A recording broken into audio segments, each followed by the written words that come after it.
Hello,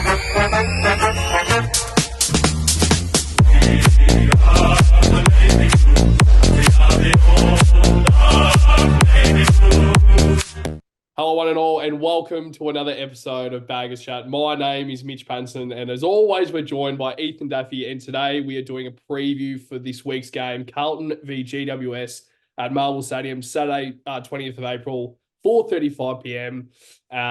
Of course, GWS is probably one of the best sides in the competition, so it's a big test, especially coming off our loss last week against the Pros. But it's a good chance for us to bounce back. But first things first, Daffy boy, how are you? I'm good, mate. It's obviously a bit of a time throughout the social medias where people are chiming in a lot about Carlton right now. I'm just happy that we're 4-1 with all these injuries, because if we were 3-2, which we probably almost should be with that Freo game, we should have won Adelaide. So Yeah. I guess 4-1's realistic, but yeah, it makes that loss even worse. That's why I was pissed off walking out of the stadium, because I was like, if we just take that, go 5-0, it gives us another week to afford a loss.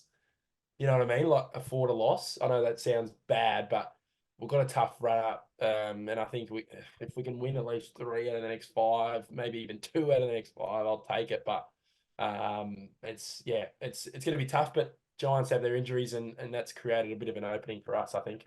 And it's a good, I guess, transition into our next segment. And you mentioned there about the GWS Giants having like a few injuries from their point of view.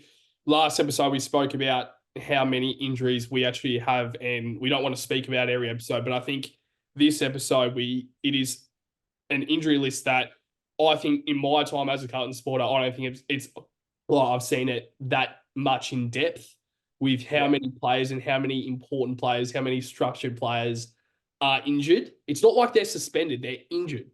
Now, so we're going to go straight through the injury list. So I think for Giants, I think the confirmed ones are Cornelio and Sam Taylor are the 2 confirmed ones that are going to miss this week. Now, obviously that is like, you don't want to wish any injuries on anyone, but obviously Sam Taylor is a massive out. So it gives us a bit of a chance down forward. But also we've got Harry Mackay and Charlie Kerner down there. So it doesn't really matter if they've got the best key forward in the competition.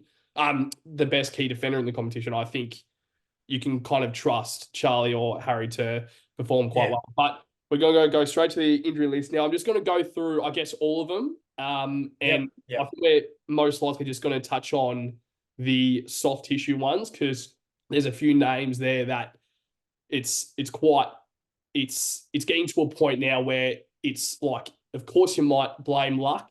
Of course it is unlucky, but as we mentioned last episode, it's starting to get frustrating because we've mentioned it plenty of times throughout this year. It costs us games. And if we get another injury this week, it will cost us games and it will cost us finals. And yes, we're one of the best teams in the competition right now, but come round 12, we might have half of our team out and we might actually struggle to field a team. And it's unrealistic right now, but there's actually clubs that have actually had to deal with that. So I'm just going to go straight through. So Dom McHugh, concussion, 1 to 2 weeks. Matt Carroll, groin, and that's an indefinite timeline. Adam Chera, hamstring, 1 to 2 weeks. David Cunningham, calf, to be continued. Sam Doherty, knee. Lockie Fogarty, wrist, to be continued. Caleb Marchbank, back, to be continued. Jack Martin, hamstring, 3 to 4 weeks. Mitch McGovern, hamstring, 1 to 2 weeks. Jesse Motlop, 4 to 5 weeks with a hamstring injury. Jack Savani, knee season, and Billy Wilson, which is quite unlucky, concussion, 1 to 2 weeks. So, Daff, I'm going to go straight to you. Try and focus more on the soft tissue injuries. So, of course, that will be Matt Carroll, David Cunningham, who else? Jack Martin, Mitch McGovern, Jesse Motlop, Adam Chera as well. So, out of those, I guess, 6 or 7 names, what's your opinion straight away? Is it luck, or is it these players, or the strength and conditioning people at the club?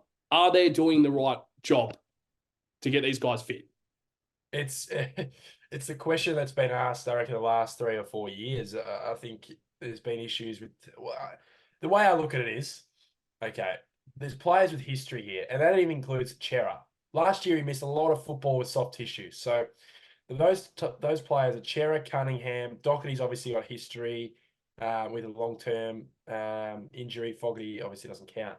Marchbank, McGovern, Martin, and now it looks like Motlop's going to be one of those guys. And then also, sorry, I don't know why it's not on the list because this is straight off the AFL website. Adam Saab. Adam Saab, Yes. 5 weeks. So sorry, I Yes. probably I don't know why it's not on there, but Yeah. I continue. Yeah, and it's just frustrating. They're all soft tissue, the recent ones especially, and yeah, it's going to really stretch out our depth. But thank God we've got depth now. We don't have to force our hand and play guys that it's you're going to be pretty stiff to miss out on the team in the next few weeks. So there will be guys. Unfortunately, there will be guys missing out as well. So obviously we'll come up with that in our ins and outs. But it's just frustrating. I don't know what the issue is, Patto. I don't know. That's what's getting me frustrated. But no more. Touch wood. No more, because we will be stuffed if we got Geelong, Melbourne. We've got these really, really solid teams on the G. I think we've got so Marvel and then 3 at the G in a row. So that includes who. So with Collingwood. So yeah, Pat, it's frustrating me. As a Carlton Nuffy, I'm thinking about it every second about these injuries. Cunners was supposed to be a test this week. Now he's probably next week. And then Motlop was supposed to be a test this week, and he's hurt it again. So that's an issue for me. What's going on there? Yeah. And I'm not even blaming the player here in a sense. What's going on with his recovery? I've never seen a player continue to hurt themselves before they come back, before they even play. Sometimes they come back and they hurt themselves, like in game. Yep. Sorry, but what's going on there? That's just terrible, and it's going to cost us wins. It's going to cost us wins. I'm not blaming injuries. Other fans will go, "Oh, but Richmond's got 480 injuries." They have too. Yeah. Righto. But seriously, it is just ridiculous. But what can we do? I know what can we do. So before we swing to the ins and outs, I've just got a question for you for the injuries, because I think we'll definitely touch on the injuries a little bit more in the ins and outs as well. But so pre-season, there was a reporter, I don't remember what, I think it was David King, and he was saying how he's never seen a team through pre-season be that brutal at the football, training that hard. He's never seen it in his lifetime with him being a journalist, with seeing a side that brutal and being that, I guess, tough and being like training very hard through preseason. Like, of course, you want to train hard, but it's something that he's never seen before. So my question is now, obviously, most of them are soft tissue. There are a few unlucky ones in terms of ACLs and concussion, and there's a few ones like wrists as well with Lockie Fogarty. I think there's a few, and Caleb Marchbank back, like they are quite unlucky. So the question is, do you think over the preseason and maybe even through the season, because you mentioned there about Jesse Motlop, how it's quite rare for someone to re-injure their hamstring, but also to do it by that, like 4 to 5 weeks out. Well, that's unheard of. And do you think it's because through the week we're training a little bit too hard than what we should be, but also over the preseason, do you think we were kind of pushing the limits a little bit and now it's coming back to bite us in the bum? Yeah, it's a weird one because I know the block before the bye was pretty hard. And we came out of that kind of unscathed. I'm not sure if that's just the result of that block now, in terms of the injuries, but I remember they were saying, that there was a different block this year because we had an earlier bye, so they worked pretty hard from. That's why we were knackered. Those games against Brisbane and Richmond were massive wins because we were tired. We were tired. I know that was the first 2 games, but we worked pretty hard. It's a shorter break. Maybe it's, I don't know, but they've got a whole strength and conditioning team to work this out. It's not just Andrew Russell. I know everyone just blames him. I know he's the head guy, so obviously he's going to be the guy we talk about. But as a whole, we've got a group there talking about it every day, trying to sort out how we can recover these guys and get them fit and ready and impact, get them, making impact on the ground rather than in the rehab lab. So, it's annoying, man, because this team it's really being held back in the last couple of years. 2022, we should have made finals. We had a block there where we had 1,000 injuries. again, and that cost us games again. And people say, oh, blah, blah, blah, we're choking the last 4 games. We probably did. But in that block, probably from round 10 to round 16, 17, I think there was that Freo game where we won and we had Kempers, he was playing that key back role and he hadn't played that. Yeah. You know what I mean? It was just like we were really like we played Sam Durden. He got drafted on the Wednesday and he played against Richmond on the on the Saturday night. You know, it was that kind of sort of we had to play them. He had to play. So and then he got injured on that game, I remember. So it was it's just a really, really frustrating. You can get really flustered over it, but I think we just got to try and focus on these guys that are on the park. And still can make an impact because looking at my ins and outs, these guys can definitely come in and be serviceable. Yeah, no, exactly right. So let's move on straight away to the ins and outs. So definitely I'm going to throw it straight to you. So who are your ins and who are your outs? And of course a sub, because now the sub is quite important because yes, we get a few injuries and let's hope we don't get an injury throughout the game. But subs this year I've really become pivotal, I guess, to trying to get the team over the line. Because last week we saw it with Sam Berry. He pretty much dominated that last quarter and he pretty much took the game away from us. And of course he kicked the match winner. So into now, Staffy boy, with your sub, who have you got? Yeah, it's it's a tough one. I literally just concluded that then I made one change.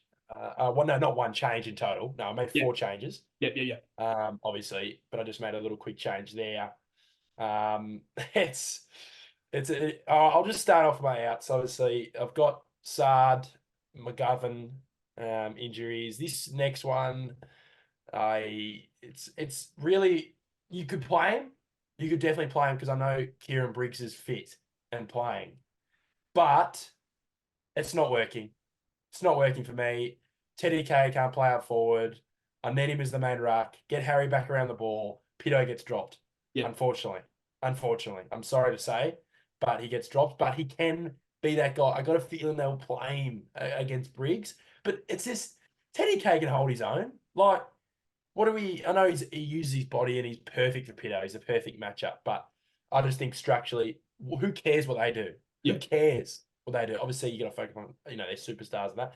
And another out for me is Orazio Fantasia. I think it's a little bit stiff, but he kicked a goal on the weekend. He had 5 touches. I know he's not going to have his 15 touches. He's a 10 under guy, and it can be impactful. But I just think then we need some fresh. You know what I mean? We need something fresh and a bit more unpredictable up forward. So my ins, I've started. Obviously, I'm going to replace Mitch McGovern with Lewis Young. So it's going to be a Kemp in the McGovern role. Kemp in the McGovern role. Young plays a second tall, and we have to do it. Whether we like it or not, we have to do it, and I think he can do it. So that'll work well, hopefully. My next in is Alex Chincotta for Sard, straight in. He was rested, so he will play. He was rested in the VFL. They brought him out of the VFL so he couldn't hurt himself. We were that bad with injuries, so he was managed in the VFL game. He'll come straight in. I have no doubt in my mind. I think Lockie Cowan could. But my other in, I've got obviously the in and then the sub. I've got a new sub. I've got Ashton Moyer making his debut for the Navy Blues. I think he's the 18-year-old version of Jack Martin, in my opinion, and could be better in about a few years' time. Playing. He's unpredictable. He's a third target.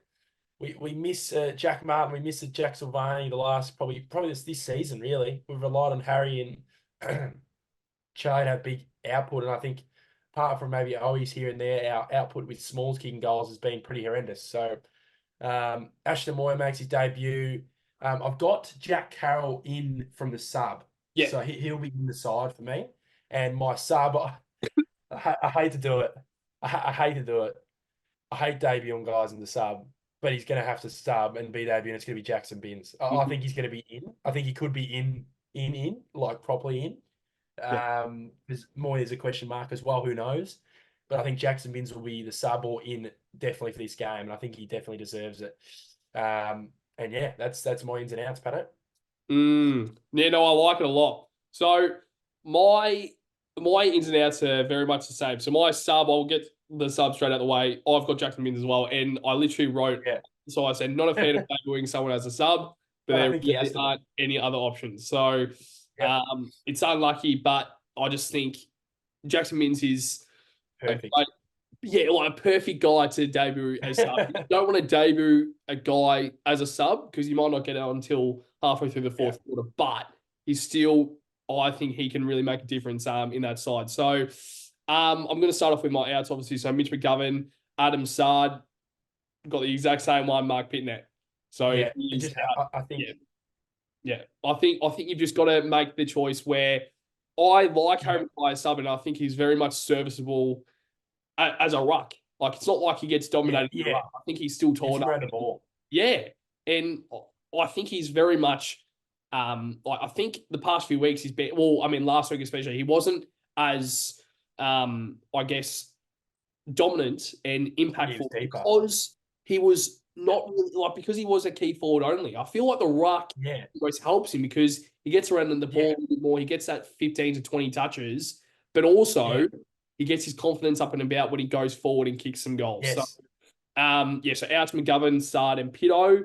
Now my ends, I've got Chin Cotter. I do have Chin Cotter Yep. coming in, so I think he is a Yep. must to come in, especially to cover that Adam Sard role, I guess, per se. Yep. Ashton Moyer, I've got him Yep. debuting as well. I think he needs to come in.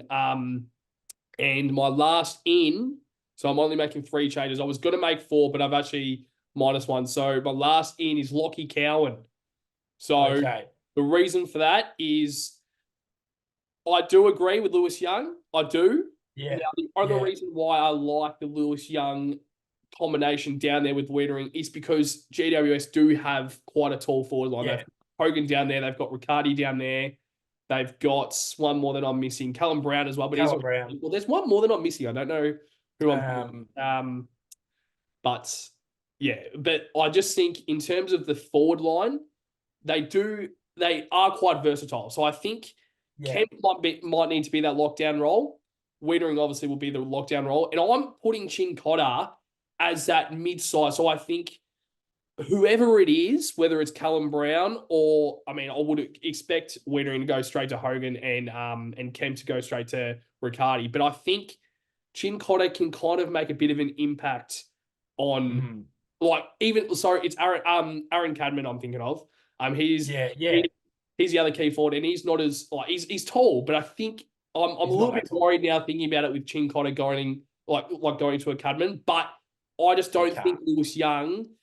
I don't like the thought of that, and that's just me. That's Yeah. my opinion. I do like it with GWS having a forward line. Yeah, I agree. I agree in the I just think we have to play him. I think Kemp has to play the McGovern role. I think he has to. I don't think he's going to be able to take. Well, he defended well on Fogarty last week, but I don't know. Fogarty's kind of out of form. But with the Giants, they just you kind of need to outsize them a bit in a sense in the air. So, and the way Lewis Young played on the weekend in the VFL was very, very convincing. So I don't know. I agree with I just don't want to be outsized because you know what I mean. Like it's just something about being outsized when you can avoid that with a Lewis Young. You know what I mean. So I was tossing and turning as well with your decision. I had no Young. Yeah. And then I was like, fuck. Like, I don't know if they bring someone forward or, they swing a him or work forward as well to win the game. Who knows? Like at certain stages of the game, you're going to be a bit short-handed and a little bit short. So, yeah, it's going to be tough, man. I don't know. You got Toby Green, you got, Bedford and that, but they can be hot and cold.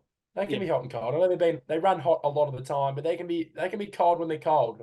Not Toby Green, not Toby Green, but guy like Bedford and stuff like that. They can be really out of games for a long period of time. But just about not letting them in early in the game. And I think it's Cotter played in Cozzy Picker last year. He was playing on really really solid players in finals games. But I'll let you continue.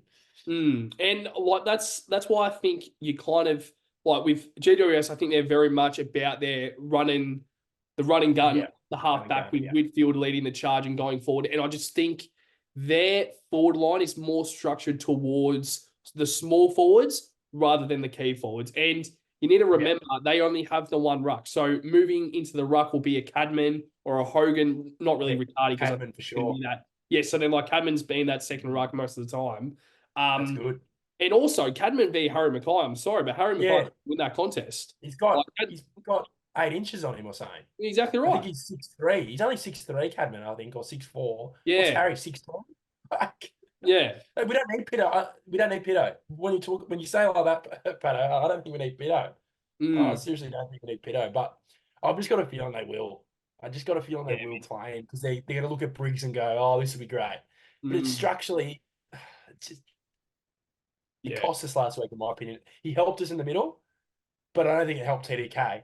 I don't think. I think it actually. I did not think it helped TDK whatsoever because he can't play forward, which is hurting me. yeah. But anyway, Okay, so we're going to move on now to the opposition watch. Now, so people who don't know what the opposition watch is, we kind of touch on the backline, midfield, and forward for the opposition, of course, and we touch on one player for each line, and we just kind of just touch on a few things with why we think they're a threat.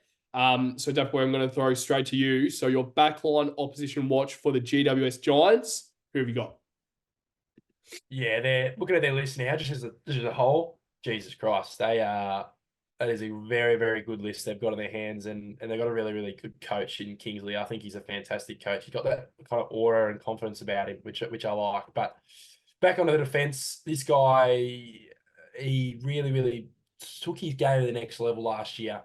And it's Connor Iden for the Giants. He does not lose one-on-ones. I was watching the other day. He just doesn't, well, this season, he just doesn't lose one-on-ones. I think he's a fantastic, fantastic defender.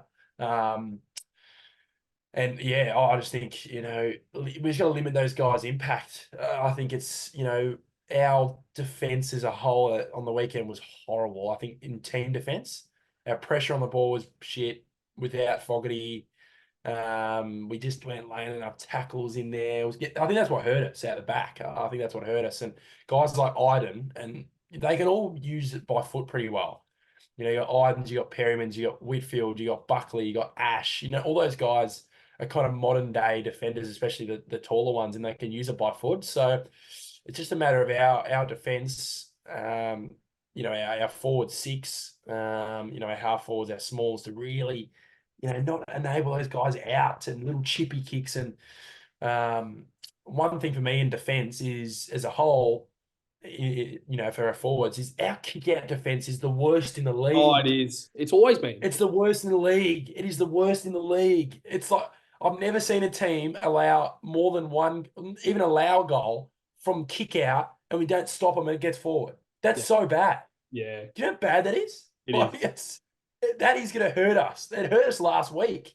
Owie stuffed that goal, but how easy did they get it? I know it wasn't a kick-out, but how easy did they get it from defence to forward? We weren't there. So that's something we've really got to fix. And that lost the game on the weekend. But yeah, Iden is the one for me that's got my eye. So, question about Iden, especially with Sam Taylor missing, what do you think happened with Iden? So, obviously, we assume Nick Haynes will come straight in to fill, I guess, the void with Taylor. But I think more than you can't really just replace Sam Taylor. He's more than that. So, do you think Iden's role might change a little bit? Yeah, it's interesting. The way I look at how the Giants kind of replace their players, they try to keep their players in the same kind of position. Whether it's whoever's out or it's Caniglio out or it's a replacement, like you said, in a sense. But I think they'll just go with Haynes and Buckley as their keys. And Iden can play kind of, like you said, he can probably play a little bit taller than he can. But I don't think he can play much taller if he's on a Harry or Charlie. So it'll be Jack Buckley, who's been really, really good. He's elevated his game as well, which has really been good to see for them. So yeah, I think, and Haynes he's got experience. It's weird that he hasn't been getting games. It's really odd. I think he had something last year. He had to have surgery on something weird. It was something, he wasn't getting games. Everyone's like, why is he not getting games? But he was kind of injured all the time. I don't know, but he's handy. He can play a role, so we've got to watch out for that. Yeah, and I think the reason why Haynes isn't really getting games is because with your opposition watch, it's because of Connor Iden. Well, I think if he wants to perform as well, Nick Haynes will come straight in. Like let's try and remember 2019 when they made the grand final. Yeah, he was great. He was the pivotal reason as to why that defense was so fantastic then. And for him not to get a game right now, and he's still he's still pretty young. Like his experience, of course, but Yeah. he still has 2 or 3 years left in him. And Yeah. I think like his experience is something that the Giants probably need. But also they've got other players now. They've got Josh Kelly, Canelio. I mean, of course, Canelio will play this week. Callum Ward is a chance to come back this week. So there's a lot of players there that's been in that grand final team that you probably don't really need a Nick Haynes playing. But also, if you've got him playing in the VFL or as an emergency or as a sub most weeks, and a key defender does go down like Sam Taylor, Nick Haynes comes straight in and he will play a role and he will well and truly look like his own out there. So, but yeah, so my backline opposition watch, I think it's going to be Lockie Whitfield. I think off that backline, I think he is the reason why their orange tsunami sort of brand of football is so effective, and it's off Lockie Whitfield. He takes most of the kickouts, if not all. Lockie Nash is probably the other one down there who can really, like, if we maybe choose to maybe put a little bit like of a tag towards Lockie Whitfield, that means it opens up Lockie Ash. So like there's a lot of sides out there that would maybe tag a Lockie Whitfield, but you need to also look at an Asher and an Iden and like Harry Himmelberg as well. Like he's transitioned into the half, and his ball use is play key, underrated, and he can play key as well. So there's a lot of versatile players, and I think it reminds me especially a lot like Carlton. I think a lot of our players half-back sort of region. I think like a Brody Kemp, he can play as an intercept role, but he can also play as a key defender as well. So there's a lot of players that GWS have that can play multiple roles, but as you said, you want to try and keep them in their same role, because if they've been trained all preseason to play that role, you want to try and make sure that they get their confidence up for the whole year and they can play that role. But also, if you need to make changes, you can. Like Nick Haynes was playing forward a bit last year as well. So obviously has that mentality as well heading into the season. If a key forward down there like a Riccardi isn't really performing, you bring in Nick Haynes as a bit of a forward down there. But I think Lockie Whitfield is very much the play down there that comes to my eye, and I think his ball use is more than elite. I think it's one of the best in the competition. It's not talked about enough.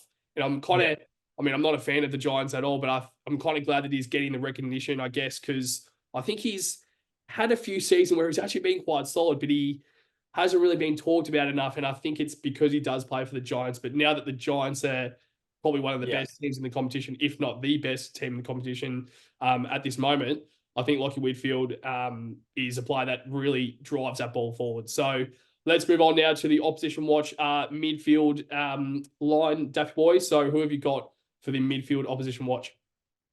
Gee, I love their team.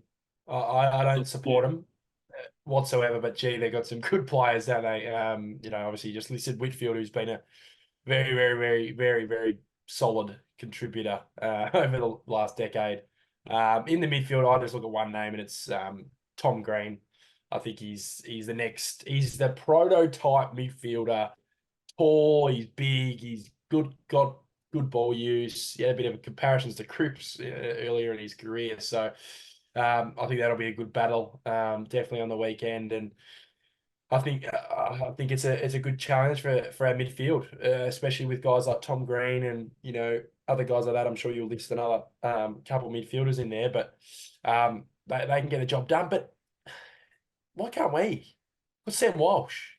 Got Sam Walsh. I thought Cripper was on the weekend. I don't know. I wasn't sold with his performance. I thought he had a few good, massive captain moments in the last quarter, which should have won us the game. But I think he needs to have one of those big ones. Him and Walsh, you just go bang, bang, bang, bang, bang, 4 quarters, and really put it on this mob early in the game. But yeah, Tom Green's the one. Limit his use. I don't want him having 30, 35. I want him having under 25, which is going to be tough. But Georgie Hewitt, put some clamps on him, please. Yeah. So you mentioned 2 there. I mean, 2 names then about our midfield. And do you see Tom Green potentially getting tagged? I don't think a full tag like an Ed Kernos, but more like maybe George Hewitt maybe going to him. Or do we maybe see Paddy Cripps kind of staying with him like we saw last week with Jack Steele? I don't know if you watched the game, but I was keeping a very close eye on that. And Jack Steele had one of the best games of his career. And he was staying with Tom Green, and Tom Green didn't have as much of the impact last week, but Jack Steele was like Yeah, on worked off him. him. It was on him, but Yeah, it was worked kind off of him. like, yeah. So Yeah. would you see a bit of like that, like maybe put Paddy Cripps to a Tom Green, knowing that he will well and truly have the strength to kind of keep with him, if not absolutely dominate him? Or do you see maybe a George Hoyt who can well and truly hold his own as well? What do you see happening there? Yeah, you could really do both. I think if you're going to choose one, I think you just go Hewitt and then just let Cripps go at it. You got Callum Ward coming back; they're probably going to go at it as well. So it's you want your skipper probably having the 25-30. I know that's the ideal, but I think George. The good thing about George, he knows kind of how to work off his opponent and get the ball. So like you said with Steele, I agree totally. With his performance on the weekend, he worked off him perfectly. And mate, you got to make him defend. Yeah. You got to make them defend. That's the one key to beating an opponent if they're really good. You could say that with Whitfield as well. It depends who he's on. Who would be on? Probably, I don't Probably know. Durden, maybe Yeah, Collies. Durden or something like that. Make him defend. Get the ball yourself. You know Yeah. what I mean? That's almost the best way to minimize it because they think in the back of their head, oh shit, I can't go off and run because he's just kicked 3 in this quarter. You Uh-huh. know what I mean? So that's going to be, that's shifting back to the back line, but it's more about that. Make them work for it. Make them work for their performance. Don't let them just have 35 easy. So, yeah. I completely agree. Really spot on with that. So my midfield opposition watch, I'm going with a bit of a different name. So the reason for this is because I Yep. think Stephen Canelio obviously is a massive part of that midfield. And obviously with him Yep. missing, I think it opens up an opportunity. And the opportunity goes to Finn Callahan. I think Yes. Yeah. I used to, for the viewers out there, I used to play for a club called Morty Alec Brayside. And he is, of course, a former Morty Bray player. So I don't know if I think he's 2 years younger than me. So I think he got Yep. drafted through COVID. And I'm like, wait, I know Yeah, that I guy. think so. I know that guy. Yeah. I've seen that guy before. And then I think Morty Bray then posted a post. I'm like, it is Finn Callahan. And he was 3. So he's obviously a very Mm. highly talented junior. So who knows? Morty Bray might bring out some pretty good footballers, mate. But me not one of them. Me not one of them. So So I think Finn Callahan is he has a great left peg. I think he's really Oh, it's good. in that midfield end. He's played more as that wing position along with like a Ware as well, who's on the other wing. And I Yeah. think since Lockie Ash has kind of transitioned back to his natural role as that halfback, I think it's opened up a position, I guess, for Ware, who's on the other wing. But Callahan has moved more into the middle. So Yeah, he I has. think Yeah. Canelio now coming out. I don't know if they bring in a Callum Ward to purely cover that Canelio role, or they kind Yeah. of play Ward as that half forward transitioning into the midfield Yeah. as what he's done at the start of the year. Or like purely they just bring in a Finn Callahan who's been exposed in that midfield, and now you can bring him Yeah. in to play that full game and just let him go free. So I think he's a player that he probably wouldn't be on the whiteboard at Carlton, of course, but I think if he gets a good first or second quarter, halftime you might have to put some work into him because I think Yeah, he's for kind of sure. due for a big breakout game. Yeah. He's of course had a few years under the system, so I think he is well and truly up for a big game, and he's a player that we might need to look out for. So we're going to now move on to our forward opposition watch. Daffy boy, who have you got for the GWS Giants opposition watch forward line?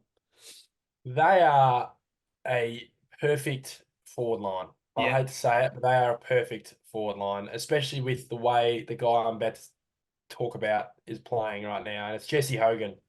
Um, he's had his issues over his career.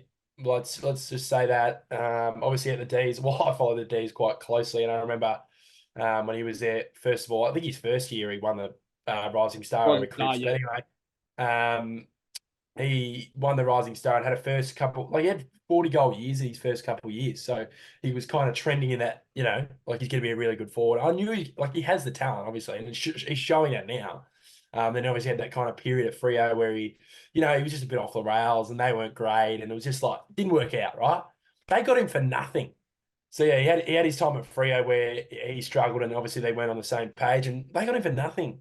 And that shows me a good list management team, and it's just a good club. The Giants are, and he's in career best form and could win the Coleman Medal. He could definitely win the Coleman Medal, and he was that kind of point of difference they didn't have not the year before last. They just didn't have that key. They didn't have that key. You know what I mean? Like, so he's that guy. He's in his prime of his career. What is he? 27, 28. He's in the prime of his career, and definitely we got to watch that because I thought our defense was pretty woeful on the weekend in terms of defensively. I thought Wiedering doesn't play two in a row bad, and if he proves that to me on the weekend that he plays two in a row bad, then hopefully not. But he doesn't play two in a row bad. I don't think. Yeah. So would you think we just would go straight to Hogan? Yeah. I think so. I think so. Especially with McGovern out.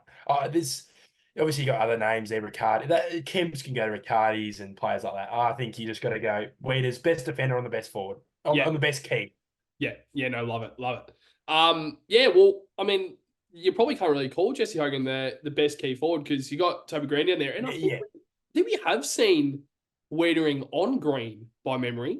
I think he better not be. But like last year or the year before, I'm sure I saw Wieders on green. And I don't know if it was just because maybe like someone was transitioning off the bench, but I'm sure Toby Green was hopefully not Jacob Wiedering at some stage. So and I don't know if they well and truly go. I don't know if they well and truly go give the best key forward against the best forward against the best defender. But it's like, well, I think Newman can take a Toby Green, like easily. Yeah. So well, yeah. Remember Newman last year? On him kept him to 5 touches. Yeah, knew it. Yeah. So I actually think he goes straight to Toby. I think they're perfect matchup. Yeah. I think there's a few names down there, of course, but yeah, I think Newman has to be the guy that goes straight to Toby Green. Now, my opposition watch, it's a bit of a different name, and the reasoning for this is because of our lack of defenders down there, and I'm going with Aaron Cadman. So yeah, we've talked about him a few times throughout this episode, and the reason for this is I believe it's time for him to have a bit of a breakout game. Well, I hope it doesn't bloody happen against us. But I think with Wiedering obviously going to a Jesse Hogan, I think Kemp will go to a Riccardi down there. But if you bring in Lewis Young, you've got Cadman covered. Yeah, but I'm going off my selection. I'm kind of going with a Chin Cotter to a Cadman, who I think our defensive structure isn't really down to one-on-ones. It's a group. Yeah. I think you can kind of cover. I don't want to change the structure completely because let's be real, we haven't had two lockdown defenders in our structure ever. Like, I mean, I know that we saw it last year with Lewis Young and Weeders, but it just didn't work. So I believe Weeders would be that lockdown, of course. Kemp will probably be that kind of the interceptor, but of course you need to kind of keep an eye on Riccardi. But I think maybe even a Newman might go to a Cadman. Like he might kind of stick around that. Chin Cotter kind of covers Toby Green. I don't know. But I've just put Cadman there as an opposition watch as to if we go in with the lineup that I think it will be, Cadman has to be a watch because you don't want to let him kind of get up and going and then have a lockdown Hogan and Riccardi, which is great.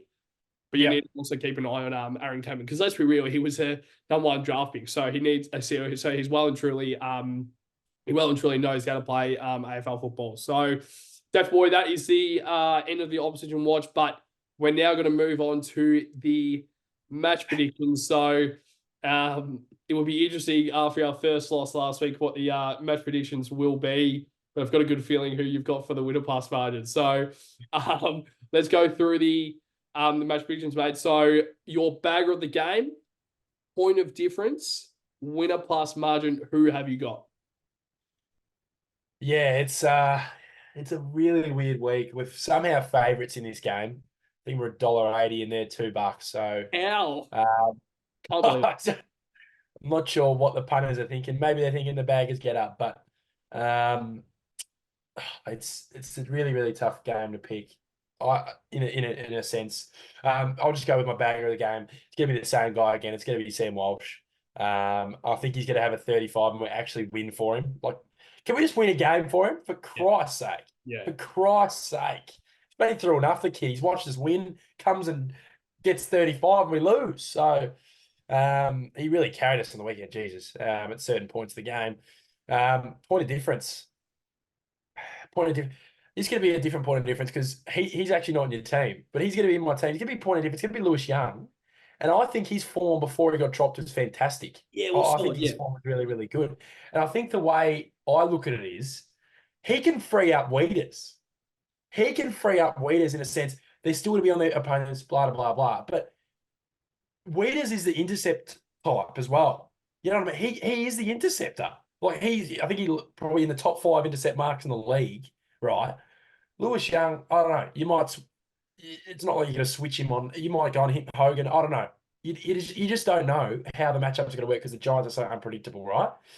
But it's just one of those things. I think Lewis Young can help Wiedering. I know it didn't work last year, but let's be real. Nothing worked in the first half of last year. We couldn't defend the ground. We couldn't score goals. That was our issue. We still were able to defend. I know both of them weren't working well together, but I think our issue was ahead of the ball. So I think Lewis Young will be my point of difference. Could be a Chincotta as well. I don't know. But I'll just go Lewis Young. Win a plus margin. I said after the Adelaide game, I can't tip us, but I looked at the team we've got. And this team can do the job. And can do the job this weekend. We're at home. I think it's a must win for our season. Yep. I think it's almost a little mini final. It's going to be a ripper game. I don't think it'll be a blowout. I don't think we'll win. I think we'll win. I think we're going to win the game. I don't think it's going to be under. I don't think it's going to be under a goal. I reckon everyone's going to think it's going to be under a goal. I think we're going to win by 14 points. I think we're going to put on a good performance and actually play well at the start of the last quarter and finish them off, and they'll be out of reach and not do a Sam Berry. Yep. Well, I mean, we were 16 points up with how many? I think it was like 6 or 7 minutes ago. So yeah, it's around that margin. I'll be like, oh, shit. Let's hope. Who would be their sub? Let's hope. I don't even know. Let's hope the super sub doesn't come on and kick the fucking match winner again. So, but my bagger of the game. So move on to the match predictions now. From my point of view, and yes, bagger of the game for me. I think you've got to have Sam Walsh until he plays a bad game. Seriously, yes. I think. Yeah. Like I think it was the fan cams last week. And I think Terry said it. And you actually forget how good Sam Walsh is. He's actually like, because he's kind of had a bit of an off season last year, and he hasn't obviously been seen this year. You forget how good he is. Like you forget how important he is, and very rarely he has a bad game. And I think this week that is like he's obviously had the last week's games kind of warm himself up and get himself ready for the season. Now he's his second game and he performed well and truly last week. I think he's due for a probably 36, 37 disposal game. I think he's going to have a lot of the ball. And I don't think Giants are the type to tag. So they kind of just let midfielders like that, I guess, get a lot of the ball. And with Walsh, what he's worked on a lot from his draft year to now, his ball use has gotten so much better. He's now impactful. And we mentioned in the episode last, for the review for the Crows game, the meters gained, it was so high last week, and it always is. So I think Walsh hit 37 touches, and I'm guessing a goal as well. I think he's going to get a goal early, get us up and about. But yeah, Sam Walsh back of the game for mine. Point of difference, I'm going with the debutant, Ashton Moyer. Ashton Moyer is, I think, well, hopefully he plays. But yeah, point of difference, Ashton Moyer, I think I'm quite excited to see him play. And like the question is probably, do you bring him in for a side against the top in the competition? Maybe not, but I'm seeing it from a point of view where like you've probably got no other options to really fill that half forward void in a sense. But also, I think Ashton Moyer is the type of player that can kind of hold his own against anyone. So I think point of difference, Ashton Moyer, hopefully he plays and kind of gets a bit of exposure at the senior level. And I think it's no better time to debut against the GWS Giants under the marble roof in front of probably 90% Carlton. So winner pass margin for mine, I am going with the Blue Baggers. Yeah, I was going to go the Giants, but let's be real. If all the viewers out there, if you've looked at our episodes, I don't reckon we've ever tipped against. Well, I reckon even last year when we were bloody. Oh, actually, no. I think last year we may have. Yeah, it took us a while, I reckon, to finally, because remember we'd always go like we just talk negatively about it, how we're playing, and then all of a sudden we get to the predictions and always find a way for us to win. Yeah. But yeah, no, continue, Matt. I reckon that there was one. I think in the documentary that we worked on last year. I think the one highlight out of that was the funniest thing. I think it was the Essendon game, and I think we were shit. We were so bad then. Then it came on to the match predictions, and I think you were like saying, I don't reckon we'll win. Oh, actually, I think we'll win, actually. It was like, you just completely changed it. I'm like, mate, this is hilarious. But, yeah, so I'm going with Carlton, but I'm going by 7 points. Now, I don't know if it will be a bit of a last week kind of redemption where we kind of get a late goal back. I feel like it's going to be quite tight-knit for that three-quarter time siren, but we're just going to kind of hold them off. Like, they kick a goal, we kick a goal. They kick a goal, we kick a goal. We just keep kind of upping them until probably the last 5 minutes, and then we kind of control the game. And what we didn't do last week, we do it this week, and we actually manage the game with what we've kind of done for the whole season. So, so win and pass margin, Carlton by 7 points. But, Daffy Boy, before we wrap up the episode, is there anything else you would like to touch on? Yeah, well, not really, but no, I just think it's a big clash. We got to bring the noise again Saturday. We've got to bring the noise from the start to the end. That'll get us over the line, in my opinion. I think it's an extra player for us, especially the way how loud we are. 4:30 again. Don't rate that time. It's just a shitty time. But anyway, hopefully there's going to be a couple celebratory beers and dinner after the game instead of last week where I booked a dinner and it all went a bit pear-shaped after Sam Berry popped it through the big sticks. But no, I think we'll win, Patto. It's a big game. Then I want to win heading into Geelong. I need a win heading into Geelong because if you lose two when you head into Geelong, it's like, oh, then it gets to that kind of, what's happening now? But I don't think it's last year, Patto. I think we throw last year in the bin and we're going to win this week. It's going to be a statement. When we win, we'll post on Instagram a statement. Win to the rest of the league. We have 482 injuries and we're going to beat those bloody pricks from the greater west of Sydney. But, I mean, shout out to GWS Giants. We love you guys. But, fuck you guys, you pricks.